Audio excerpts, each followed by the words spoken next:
Hey everyone, you know that feeling, right? You're looking at a big, complicated integral, and you have absolutely no idea where to even start. Well, if you've ever felt that way, you're in exactly the right place. Today, we're going to go beyond the basic stuff and build a real calculus toolbox so you can tackle those trickier integrals with confidence. All right, let's just jump right in. Take a look at this thing. Seriously, it's a product, it's got that power of 3 hanging out there. I mean, it looks like a real beast, doesn't it? So the big question is, how in the world do you even begin to untangle something like this? And you know what? If you're thinking, my standard rules don't really work here, you are spot on. This is where the basics just aren't enough. It's kind of like trying to fix a watch with a sledgehammer. It's not going to work. We need a whole new set of specialized tools, each one designed for a very specific job. So that's exactly what we're going to do. We're going to build that toolbox together, piece by piece. Here's the game plan. We'll start by looking at the challenge itself. Then we'll get our hands on our first major tool, substitution. After that, we'll tackle partial integration, add a few more handy gadgets to our kit, and then, and this is probably the most important part, we'll figure out how to know exactly which tool to grab for any problem you see. Okay, let's get to it.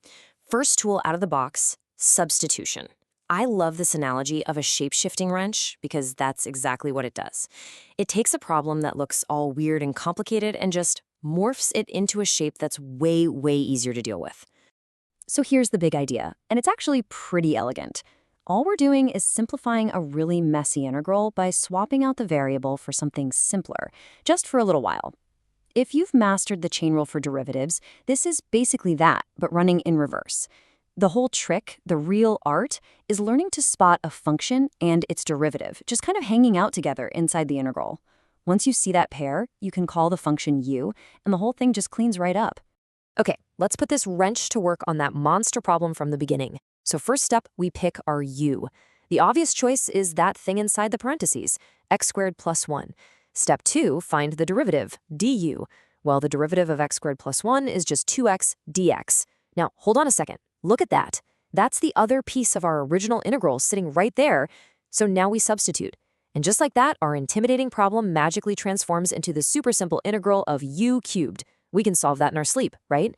It's u to the 4th over 4. Then the last step, we just swap the x expression back in for u and boom, we're done. See, the wrench totally reshaped the problem. All right, tool number 1 is in the bag. Let's grab our next one. This is for a different kind of problem. It's called partial integration, and you can think of it like a two-person saw. Why? Because it's perfectly designed for when you need to cut through an integral that's a product of two distinct functions working together. Now, this tool runs on a specific formula, and yeah, at first glance it can look a little busy. But what's really going on here is just the product rule for derivatives, but flipped backwards.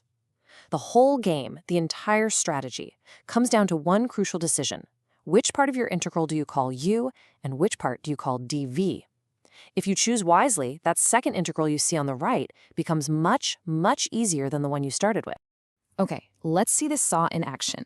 We've got the integral of x times e to the x. So we need to choose our u and dv.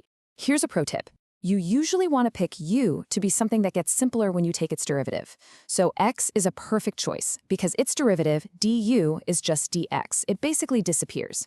That means dv has to be the other part, e to the x dx.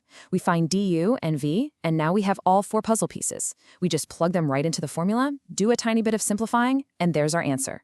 It's such a clean way to take apart a product. Okay, so this is huge. This is the difference between fumbling around and being a real calculus pro. When do you use which tool? It all comes down to recognizing the pattern. So you look at an integral. Do you see a function inside a function with the derivative of that inner function hanging around nearby? That's a bright, flashing sign telling you to grab your substitution wrench. On the other hand, do you see 2 totally separate functions being multiplied, like x times sine of x? That's a job for the partial integration saw. Once you see the 2 patterns side by side, it becomes so much clearer. So we've got our 2 heavy hitters, our main power tools. But now let's add a couple of smaller, but believe me, totally essential items to our kit. Think of these as the screwdrivers and pliers. You're going to use them all the time. And these 2 rules are ridiculously useful. First up is splitting. It's as simple as it sounds. If you've got a bunch of stuff being added or subtracted inside an integral, you can literally just break it up into a bunch of smaller, easier integrals and solve them one at a time. It's a great way to turn one big problem into a few mini problems. And second, this is just a special case you have to burn into your memory. The integral of 1 over x is the natural log of the absolute value of x. Trust me, that one shows up everywhere. Okay, your toolbox is officially stocked. You've got the wrench, you've got the saw, you've got the essentials. You know what each one does. So now it's time to put on that mechanic's hat and actually put this knowledge to the test. All right, take a look at these 3 problems on the screen. For each one, just think, which tool would you reach for first? Go ahead and pause here if you want to really think it through. Okay, you ready?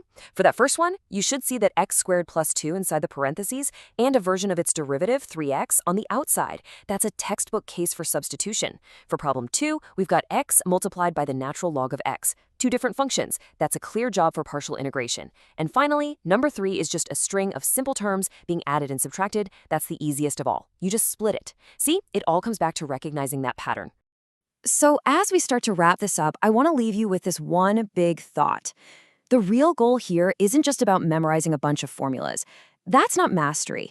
Real mastery is when you can look at a new, scary integral and understand its structure to see why one specific tool is the perfect key to unlock that particular puzzle. Because at the end of the day, that's all these are. Every integral is just a puzzle, waiting for you to figure out the right approach.